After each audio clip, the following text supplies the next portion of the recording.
Bonjour à tous, ravi de vous retrouver sur le plateau de C'est le Sud, vendredi 8 janvier. Voilà, bientôt le week-end pour vous et vous reposer en ce début d'année, on en a besoin.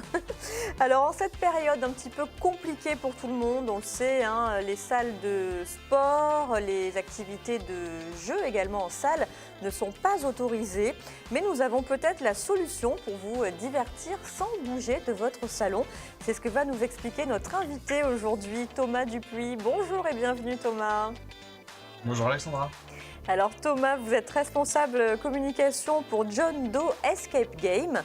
Donc vous allez nous expliquer comment justement on peut pratiquer l'escape game en famille, entre amis, mais dans son salon. Voilà, puisque malheureusement vos salles sont fermées depuis un petit moment déjà, depuis fin octobre.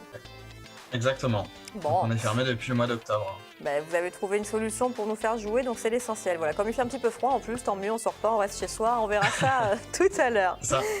Carole et ses bons petits plats sont de retour comme chaque vendredi. Bonjour Carole, comment ça va? Bonjour, ça va, je suis sur la terrasse, il fait beau, j'ai même enlevé ma parka, là j'ai pris mes lunettes de soleil. Je suis installée, mais vraiment, ça ne peut pas être mieux pour l'émission, là, Alexandra. Ah ouais, on se croirait au mois de mai avec ce beau ciel bleu, malgré ce froid polaire qui règne dehors. On vous souhaite une belle année d'ailleurs, Carole. Tiens, on ne vous a pas encore vu. Alors, bonne année à tous, bonne année en cuisine. Hein. Oui, c'est clair. Alors, on va faire un petit plat de lendemain de fête aujourd'hui, donc quelque chose d'assez léger. Voilà, c'est pour vous donner des idées quand on a un peu surchargé.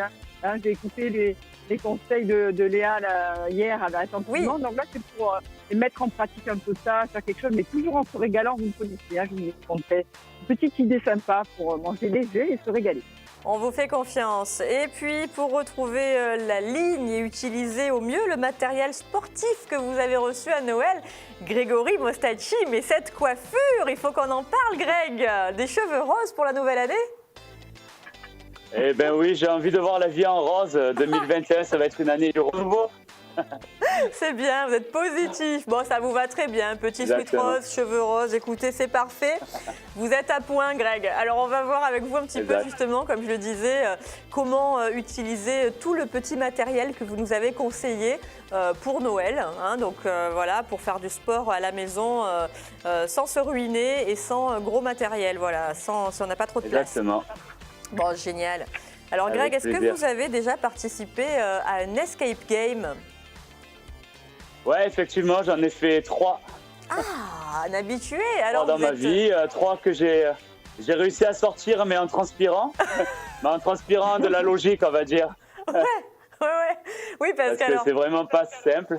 C'est pas évident. Moi, j'en ai jamais fait, mais notre invité, justement, avant de nous expliquer ce que vous proposez, Thomas, est-ce que vous pouvez nous rappeler le principe d'un escape game? C'est quoi, en gros? Alors, un escape game, en gros, c'est simple. Vous êtes enfermé dans une pièce et vous allez avoir 60 minutes pour en sortir. Comment vous faites pour en sortir? Vous allez avoir des énigmes qui vont vous permettre de, par exemple, trouver des codes de cadenas, des clés. Et voilà. Et en gros, en 60 minutes, vous sortez. Souvent, les escape games ont des thématiques. Donc, nous, par exemple, ça tourne autour de l'agent secret. Vous partez en mission. Vous avez d'autres confrères qui font des choses complètement qui n'ont rien à voir. Vous allez vous retrouver dans le désert, dans des froids polaires, on en parlait tout à l'heure. Et la capacité d'immersion de l'escape game, c'est ce qui fait aussi sa force. Vous avez vraiment l'impression de vivre une aventure pendant 60 minutes. Ouais. Et voilà. Donc en général, c'est un jeu qui se pratique dans une structure adaptée. On passe de salle en salle, c'est bien ça. Justement, on arrive à débloquer des problèmes et puis donc on avance dans le jeu physiquement. Alors là, on ne peut pas, puisque comme on le disait tout à l'heure, depuis le mois d'octobre, malheureusement, avec ces mesures sanitaires et toutes ces contraintes, eh bien, les salles d'escape game sont fermées. Mais vous avez trouvé une solution pour pouvoir jouer de son salon. Alors, comment ça se passe concrètement ? Alors, la grosse différence avec un escape game classique, c'est que là, vous n'allez pas devoir sortir de chez vous. Ça aurait pu être marrant, mais c'est pas ça. Ça aurait pu. Surtout en période de confinement, moi, ça aurait été la victoire, la récompense. On sort. Il fallait sortir avec son petit papier. Non. Voilà. Non, du tout. Là, en fait, à l'inverse d'un escape game, vous ne devez pas sortir. Vous allez devoir, en 60 minutes, résoudre une enquête. Le tout en restant chez vous. on retrouve la même façon de jouer, sauf que l'objectif est différent. C'est-à-dire qu'il y a des énigmes, il y a une vraie enquête à mener, il y a des indices à trouver, sauf que vous le faites à la maison. Donc vous pouvez jouer soit avec du matériel, soit totalement en ligne. On a créé la version en ligne, surtout pour le deuxième confinement, parce que là, on a ressenti le besoin de jouer avec des amis ou sa famille qui étaient physiquement séparés. Et donc, nous, on a créé une façon de faire avec une plateforme en ligne où vous pouvez jouer 100% en ligne. Mais vous pouvez aussi jouer avec du matériel. D'accord, donc on joue en ligne avec ses amis, finalement on se connecte simultanément, c'est ça, pour jouer ensemble, mais à distance. Exactement, vous allez jouer en visio, et vous allez jouer à distance avec des indices qui seront répartis à chacun des joueurs quand vous jouez en ligne. Alors on a vu sur les images justement que les personnes qui étaient en train de jouer avaient tout plein de papiers sous les yeux, tout plein de documents. Donc ça, j'imagine que quand on achète un pack finalement, c'est ça, sur votre site internet, on peut télécharger ces documents, les imprimer et ça nous sert justement de pièces pour résoudre le problème. D'accord. Donc, je vous disais qu'on a deux versions, la version matérialisée et la version en ligne. Quand vous prenez la version matérialisée, vous allez avoir les énigmes de façon matérielle. Vous allez soit les télécharger sur notre site internet, soit les recevoir à la maison. Et ce sera tous vos indices qui vont vous permettre de suivre l'enquête. D'accord. Ça se fait comme dans un escape game traditionnel. Vous lancez le brief. En début de mission, il y a toujours un brief avec un agent spécial qui vous explique quel est le but de la mission. Et ensuite, grâce à vos indices que vous pouvez cacher dans la maison, c'est aussi ça qui est marrant, vous allez pouvoir faire avancer l'enquête. Et le jeu prend environ 60 minutes. Donc vraiment, on reprend vraiment les codes de l'escape game, mais fait à la maison, avec des indices, des choses à faire. Vous allez devoir écouter les auditions des témoins. La seule chose qu'il faut pour jouer, c'est quand même une connexion Internet, parce qu'il y a certains indices qui se retrouvent sur le web. D'accord. Voilà. Et quand vous jouez complètement en ligne, bon, bah là, vous avez besoin de jouer en ligne. Bien sûr. Alors, vous proposez deux missions, braquage et piratage. On va commencer par braquage. On regarde un tout petit extrait vidéo qui nous présente cette mission.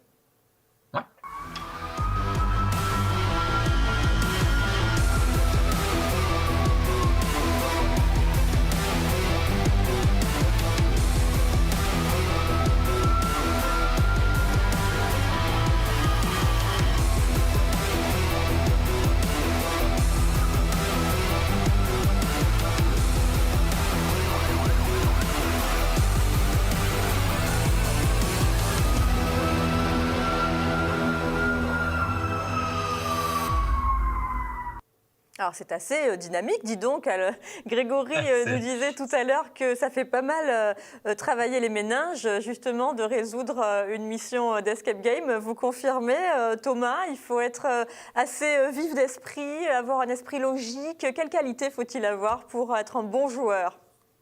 Il faut être attentif, il faut avoir un esprit de logique, mais il faut surtout être attentif à tout. C'est-à-dire que certaines choses qui peuvent paraître inutiles peut l'être vraiment, et il faut vraiment être attentif. Par exemple, dans le braquage, quand vous écoutez l'audition des témoins, faut être attentif à ce qui est dit, et rien ne doit vous échapper. C'est une vraie enquête policière, hein, dans les deux cas, que ce soit piratage ou braquage.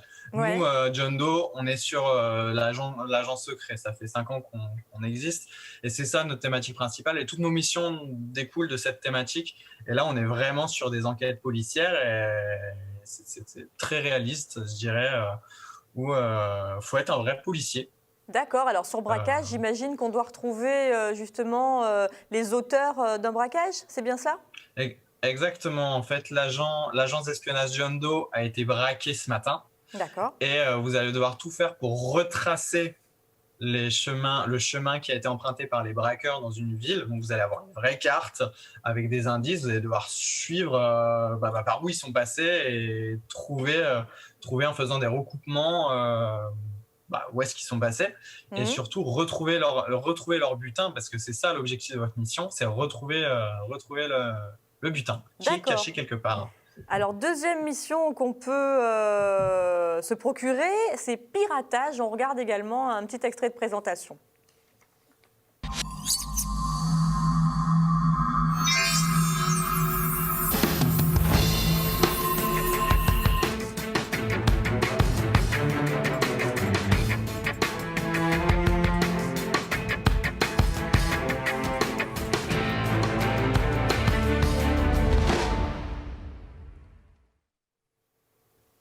Alors là, de quoi s'agit-il?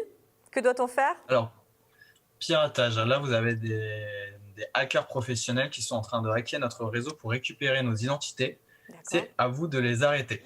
Okay. La grosse différence entre les deux, piratage est un peu plus accessible et un peu plus famille que braquage. Piratage a été créé pendant le premier confinement et il avait vraiment pour but d'aider les familles à occuper leurs enfants puisque les écoles étaient fermées. Et braquage est un peu plus pour les ados et les adultes, enfin ceux qui sont habitués à faire des escape games, et qui a été adapté plus au deuxième confinement parce que là les écoles étaient ouvertes, mais c'est nous qu'il fallait occuper parce que nous pour le coup on était à la maison. Alors justement, vous parliez des enfants à l'instant. À partir de quel âge peut-on jouer à ces jeux-là? Alors piratage c'est 7 ans, braquage c'est 9 ans. D'accord. Et donc, on peut jouer à plusieurs, à partir de combien de personnes, jusqu'à combien de personnes comment ça se passe? Alors, on peut jouer tout seul. D'accord. C'est pas optimal, mais à partir de 2. Ouais. Et nous, on est capable, pour le particulier, on peut aller jusque 6, 7, 10. Ouais. Et nous, on est capable, en tant que John Doe, on est aussi spécialisé dans le team building et on va jusqu'à 100, 200 personnes simultanées. D'accord, oui, c'est énorme. Et une fois qu'on a acheté donc une mission via le site internet, on peut jouer autant de fois qu'on le souhaite ou c'est pour juste une partie? Ah non, c'est un escape game. Donc à partir du moment où vous avez fait la mission une fois, il n'y a pas de rejouabilité. C'est comme une salle d'escape game. Une fois que vous l'avez fait une fois, vous ne le refaites pas parce que vous connaissez déjà les indices et vous connaissez déjà la fin de l'histoire. Donc, si jamais on s'est planté et qu'on n'a pas réussi à trouver la solution dans les 60 minutes... On peut recommencer? Faut continuer ou alors on peut recommencer, mais vous allez partir avec un avantage. Vous saurez déjà. D'accord. Vous saurez déjà. Après, il n'y a pas de chrono, sauf quand vous jouez en visio. Là, vous avez le maître du jeu, parce que c'est vrai qu'on n'en a pas trop parlé, mais il est possible de jouer avec un maître du jeu, comme dans un escape game classique. Et chez nous, c'est un vrai jeu de rôle, quoi. C'est des vrais agents secrets et vous vous pressez, ils vont regarder le chrono, ils vont vous faire des petites blagues. En visio, nous, on ajoute aussi des petites missions annexes pour amuser les gens, un peu style jeu d'apéro. Ils vont leur faire des missions d'accréditation seulement si on se rend compte qu'il reste un peu de temps. Donc voilà, la visio, elle apporte vraiment, c'est un vrai plus. Bon, il y a de quoi occuper nos après-midi d'hiver. Merci Thomas. On retrouve toutes les infos sur le site qui s'affiche. Voilà, John Doe, pour vous procurer ces missions. Alors Greg, vous en pensez quoi? Vous qui avez déjà pratiqué l'escape game. Honnêtement, ça a l'air vraiment sympa. Après, une qualité qu'il faut avoir dans les escape games, c'est de savoir jouer en équipe. Donc, s'il y a cette collaboration qu'on peut avoir avec plusieurs personnes connectées, je pense que ça peut être une expérience très, très, très agréable à vivre. Donc, carrément. Je vais le faire. Bon, très bien. Je vous dirai.